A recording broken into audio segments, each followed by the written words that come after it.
देख रहे हैं टाइम्स न्यूज और मैं हूं आपके साथ छवि। इंदौर के रावजी बाजार थाना क्षेत्र में पिछले दिनों एक महिला को गले पर कैंची मारकर मौत के घाट उतार दिया गया था, जिसका शव पुलिस ने बरामद किया था।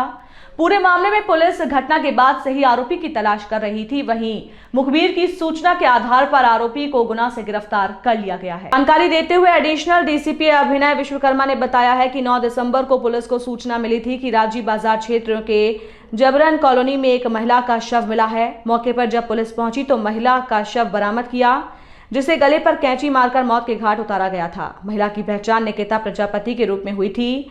पूरे मामले में पुलिस ने मामला दर्ज कर आरोपी की तलाश शुरू की थी और घटना स्थल के आसपास के सीसीटीवी फुटेज देखे गए थे, जिसमें ये बात सामने आई थी कि महिला 3 दिन पूर्व ही यहां पर किसी युवक के साथ रहने आई थी, जिसमें युवक की पहचान नहीं हो पा रही थी, जिसके चलते पुलिस ने महिला का इंस्टाग्राम अकाउंट और अन्य सबूत जुटाए, जिसमें महिला के साथ रहने वाले युवक की पहचान प्रवीण धाकड़ निवासी गुना के रूप में हुई। जब गुना जाकर प्रवीण धाकड़ को पकड़ा तो पूछताछ में उसने बताया कि निकिता से उसकी पहचान इंस्टाग्राम के माध्यम से हुई थी और वो इंदौर लाकर उसके साथ रहने लगा था। मृतका निकिता और प्रवीण दोनों ही शराब पीने के आदी थे। शराब के नशे में प्रवीण ने निकिता के साथ जबरदस्ती करने की कोशिश की थी। जब महिला ने इसका विरोध किया तो गुस्से में आकर आरोपी प्रवीण ने निकिता पर कैंची से हमला कर उसे मौत के घाट उतार दिया था और अपनी गाड़ी लेकर वो गुना भाग गया था। इस अंधे कत्ल का खुलासा करना एक बड़ा टास्क था, जिसे लेकर 3 टीम गठित की गई थी और इंस्टाग्राम सहित मोबाइल डिटेल और लोकेशन निकाली गई, जिसके माध्यम से आरोपी तक पहुंच पाए। वहीं जिस मकान में निकिता और प्रवीण रहने आए थे, उसके मकान मालिक द्वारा भी पुलिस को किसी तरह की जानकारी नहीं दी गई थी, जिसे लेकर पुलिस ने मकान मालिक पर भी कार्रवाई की है। वहीं इस पूरे घटनाक्रम में पुलिस ने मर्ग कायम किया था, लेकिन पोस्टमार्टम होने के बावजूद भी निकिता के परिजन शव लेने नहीं पहुंचे थे, तो निकिता के शव को पुलिस ने नगर निगम के सहयोग से उसका अंतिम संस्कार भी करवाया है। वहीं एडिशनल डीसीपी के अनुसार मृतक निकिता इंस्टाग्राम अकाउंट का रील बनाने का काम भी करती थी, जिसके कई फॉलोअर्स भी थे।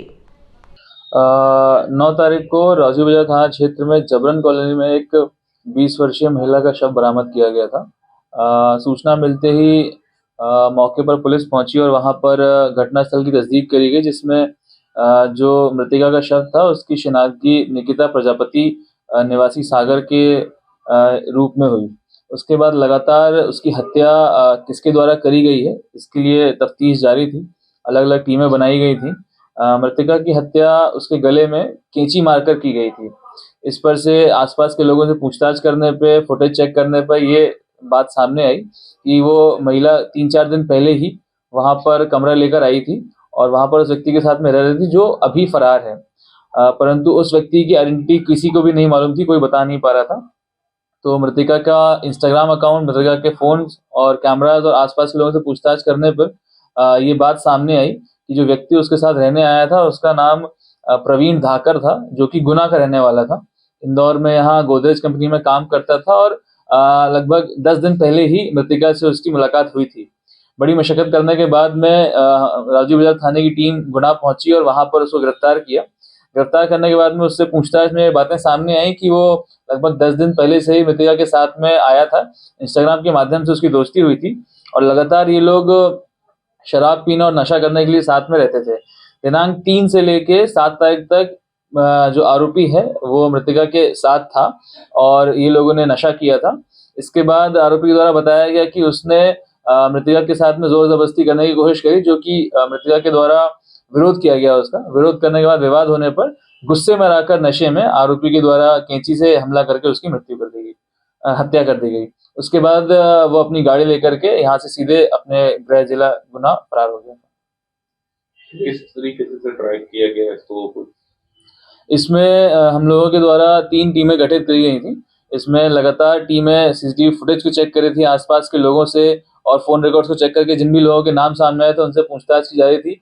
जो भी सुराग मिल रहे थे उन्हें एक एक चीज को वेरीफाई किया जा रहा था। इंस्टाग्राम अकाउंट को देखा गया, फोन रिकॉर्ड्स देखे गए, फुटेजेस देखे गए और अन्य जो लोगों के बयान है उसको वेरीफाई करने के बाद में हम इसको लोकेट कर पाए थे। पहले हमने आइडेंटिफाई किया कि ये व्यक्ति प्रवीण धाकड़ है, फिर उसको हमने लोकेट किया, जो कि गुना में उसकी लोकेशन पाई गई। उसके बाद उसकी गिरफ्तारी के लिए हमने टीम रवाना करी थी गुना में। ये मकान दिलाए थे या जो मकान थे डॉक्यूमेंट नहीं लिए?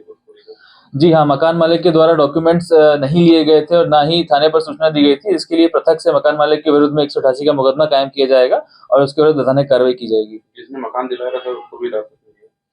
उससे पूछताछ करी गई है। उसका साफ तौर पर उसका सहभागिता इस हत्या में सामने नहीं आई है, इसलिए पूछताछ करने के बाद में उसको थाने से रवाना किया गया। महिला का बैकग्राउंड क्या था इसके अंदर? ये महिला 20 वर्षीय महिला थी जो कि सागर की रहने वाली है। इंस्टाग्राम अकाउंट में इसके काफी ज्यादा 50,000 लगभग फॉलोअर्स थे और इंस्टाग्राम अकाउंट पे ही रील्स बनाने का और इस प्रकार के काम वह महिला करती थी। परिवार के लोगों ने सर शव लेने से भी इनकार कर दिया था। किस तरीके से फिर पुलिस ने इसका दावा किया? शव बरामद करने के बाद में मृतका के परिजनों से जो कि सागर के निवासी है उनसे संपर्क किया गया था और उनको बॉडी सुपुर्द करने के लिए बताया गया था, परंतु किन्हीं कारणों वो यहाँ नहीं आ पाए थे, जिस कारण से नगर निगम की मदद से पुलिस थाना रावजी बाजार के द्वारा उसका अंतिम संस्कार कराया गया और उसको सम्मानपूर्वक उसको अंतिम संस्कार कराया गया। तो उससे 5 सीम बरामद हुई, ऐसी बात सामने आई। किस तरह की सीम हुई? जी, घटनास्थल से अलग अलग चीजें बरामद हुई हैं। घटनास्थल से मृतका की मार्कशीट बरामद हुई है, एक एफआईआर बरामद हुई है, कुछ सिम बरामद हुई हैं। ये सारे साक्ष्य जो थे मृतका की आइडेंटिफिकेशन और आरोपी के आइडेंटिफिकेशन में काफी कारगर रहे हैं, जो कि इस विवेचना में एज एविडेंस इंक्लूड किए जाएंगे एंड ट्रायल के दौरान में काफी यूज में आएंगे। टाइम न्यूज़ देखिए अब आपके मोबाइल और स्मार्ट टीवी पर।